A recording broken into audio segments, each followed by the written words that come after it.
Get ready to see a college student step up to the plate to Charlie Kirk and challenge him on the 2024 election, only to get schooled. Guys, I think you're going to like this. It's going to be a lot of fun. And believe it or not, there actually is some productive dialogue in here.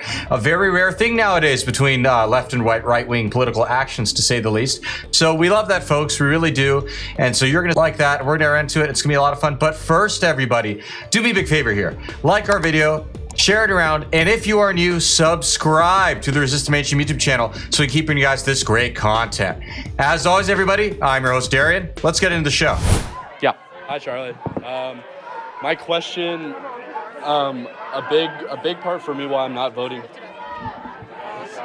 Sorry. A big part for me why I'm not voting for Trump. I feel like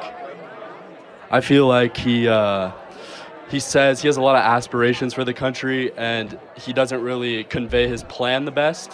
One specific thing for me right now, obviously you brought up World War III as a possibility of happening. Specifically, what do you think Trump will do to ease tension in the Middle East? Because I normally find that conservatives are more pro-Israel. So it seems, at least from my perspective, if he is elected into office, he would help Israel more, and I don't think that would better the situation. Maybe I'm not educated completely on the situation, but what do you think Trump would do specifically to kind of ease tension and get us out of there and keep stuff more nationalized, keep money inside the country? Yeah, it's a great question. So first, Trump has a lot of gifts. Putting together detailed plans is not something he's focused on. However, unlike in 2016, you see the guy laughed there. You can come up to the mic anytime. Oh, no, I'm just observing, sir. Yeah, you're just laughing with a mask on, right. So, Am I the only one who thought that kid was ripping a big, giant, you know what? Sorry, yeah, I know, little crass, I know, but that was quite an odd laugh. he already showed us for 4 years what he does. So we see what he did. And so he brokers peace through strength. He comes in with a very strong-handed approach, brings the people in the room. For example, when he was president, we had peace in the Middle East. We had the thing called the Abraham Accords. I encourage you to look it up. Israel, Saudi Arabia, the UAE had peace and actually had amazing tensions that were going down. We also, Vladimir Putin did not invade Ukraine when Trump was president. So President Trump, he will not come together with this 9-point plan, right, because that's silly for many reasons. Instead, he'll give you principles and guiding direction of what he'll do. But more importantly, guys, the guesswork is not there. He did it for 4 years.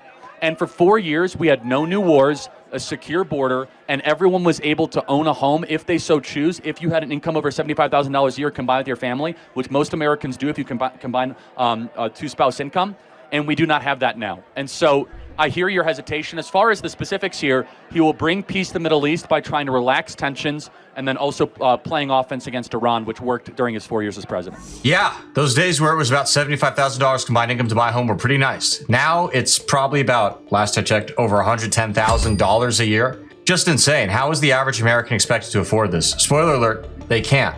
And that is exactly part of the plan of the Biden-Harris administration, as well as many other figures who I need not get into right now. They want to destroy the middle class and do it permanently. The reaction we had, the lockdowns we had during the COVID-19 outbreak, in my view, were a huge part of that. I mean, why not? You know, just go ahead and shut down all these small businesses, destroy them, cripple them for life, have BlackRock buy up a bunch of homes while the housing prices are cheap, only to raise those prices later, and then let big box stores like Walmart and all that stay open while the small businesses get shut down, or get thrown in prison for daring to commit the crime of making a living. Really wicked stuff. And also my second question, I've heard a lot in the media lately, Trump's tariff plan on China. At least from my research, I've seen that would drive consumer prices up in the United States. And I know a big thing and a big talking point for conservatives is obviously driving prices down within the country. What other things would Trump do to drive prices down? Because like that one big thing obviously is something that would drive prices up. It won't. Again, you're being lied to by the media. Again, why did prices not go up when he did his tariffs during his first 4 years? Well, like I said, I'm talking to you to be educated, right? No, I'm not putting it on you. It's just a question to ask. But wait, he applied 200 tariffs when he was president. Why didn't things get more expensive? Now, let me explain to you from an economic standpoint of why that is. So when you have a tariff, how does a company avoid a tariff? The best way to avoid a tariff is what? Make your good in the country. Right. And so, for example, Lyndon Baines Johnson put on a 25% tariff on pickup trucks. This is one of hundreds of examples I could give. How many of you guys have seen Toyota pickup trucks before? Or what? They're very popular. They're all made in America, even though it's a Japanese car company, and that's how they avoid the 25% tariff. Does that make sense? So when you're the incumbent economic power, you should use tariffs as a way to try to drive manufacturing and production back and re-domicile it. What will Trump do to lower prices? Energy is the #1 reason why prices are going up. He'll lower energy by drill, baby, drill. This tariff talk is a prime example of theory not always equating to reality. It just doesn't. How many times have you heard this economic theory? And I do believe it's a modern form of propaganda, by the way. You always hear, in a tariff, the cost is always passed down to the consumer, no matter what. Really? Is that so? We just heard Charlie Kirk's Toyota truck example, but what if we just toss the economics aside for a second, think about other important ramifications? How about national security? Give you an example. We get 90% of our drugs from China. Should we do that because it's cheaper? Well, after all, if we tariff the drug makers, well, they're just going to pass that cost on to the consumer. So no, we have to keep buying Chinese drugs. And then you remember that China actually threatened to cut off vitamin C and other medicines during the COVID-19 pandemic. Cut them off to the US for shipments, that is. Perhaps economic theory is not the only thing we should be concerning ourselves with if we want a strong, healthy, and robust nation. Awesome. I really appreciate what you do. Thank you. All the signs. So you're a maybe voter? I'm definitely leaning more left. Obviously, another big thing for me, I don't really like the way Trump presents himself. I think he can be more sort of egotistical. But let me ask you a question. For sure. I don't see it that way, but I'm not going to convince you. Yeah. But let's pretend Trump is egotistical. Okay. Let's pretend he's a narcissist and all this stuff. Whatever, yeah. But then the other side is super calm, brat summer, good vibes, right? What I'll say to you, I hate to be a liberal voting for Kamala Harris, and I think that is a pretty big understanding from the left. I don't think, like you said, there was no vote. There was no process, right? There wasn't, and I agree with you, and I think we have more middle ground on that than a lot of people think. I don't like to be in this situation at all, and I think the choices are horrible. Let me give you something to think about. For sure. So you're more of a liberal-leaning guy. That's great.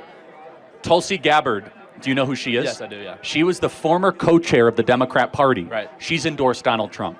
Bobby Kennedy, the first Kennedy ever to endorse Donald Trump, to endorse a Republican, Donald Trump. Now, those are two Democrats. Right. If they were here, you would agree with them more than I would agree with them. Right. Okay? Yeah. But they've endorsed Trump. Why? Because they see Trump, who does protect freedom of speech, that does protect us against this lawfare regime, that does try to end the wars. Yeah. Again, Tulsi Gabbard and Bobby Kennedy, those are like your top-level Dems. That's not just some low-level thing. Right. So I want you to think about that, of what are they seeing and what are they doing that is potentially making them so enthusiastic about Trump. Does that make sense? Yeah, for sure. And now, on the other hand, you don't want wars, right? Obviously not. Who's Kamala Harris courting? Well, that's the thing Dick too, right? Cheney? Well, like I said, she's not. Not only she's courting Dick Cheney, but Donald Trump routinely talks smack about the Bush and Cheneys, talks about calling them warmongers, says they're terrible people, says the Iraq war was an unmitigated disaster, which of course it was. That's objectively true. And anybody who sees all the aftermath after all these years and doesn't see it is, I don't know, either willfully blind or dishonest. I don't know which, but it's one or the other at that point. Yeah, so if you're anti-war, there's a very obvious choice here. Going to do anything better, right? She's not going to. Well, it might be even worse, right? But we're in such a unique situation, in my opinion. It's so hard to balance what one side would do over the other, since we've never gone through something. You know what I mean, though? Well, we have lived through Trump, though. No, I'm saying the war specifically. It's such a it's much more of a specific situation than I feel like we've done. Like the Middle East with Bush or whatever, that all happened, it all unraveled. Right, no, but hold on. Let me interrupt you if I can. Yeah, for sure. The people that designed the Iraq war, Leon Panetta, Dick Cheney, they're Kamala Harris' senior advisors. So if you vote for Kamala Harris, you're allowing the Bush-Cheney warmongering invasion machine to take over your government. As a liberal, I know you don't want that. Well, no, obviously not. So I know that you lean more to the left. I want you to think about those things, and I want you to maybe almost consider doing the unthinkable and voting for Donald Trump. Just think about it. Okay. I got you at a maybe? Maybe. All right. God bless you, man. Thank you very much. Well, that was nice. Always nice to see a nice, fun, friendly, and most importantly, productive political conversation. You don't get a whole lot of that nowadays, so it's very much appreciated. I have one thing to say to that kid. Remember, and I think he is starting to realize this, but there is nothing democratic about the Democrat Party. And installing Queen Kamala as their future dictator, I think that pretty much shows it. So just saying, just saying. With all that being said, guys, thank you so much for tuning in. We really appreciate it. As always, please be sure to comment below. Let us know what you liked about the clip, what kind of stuff you want to see in the future, and we'll see you guys again soon. Thank you, and God bless.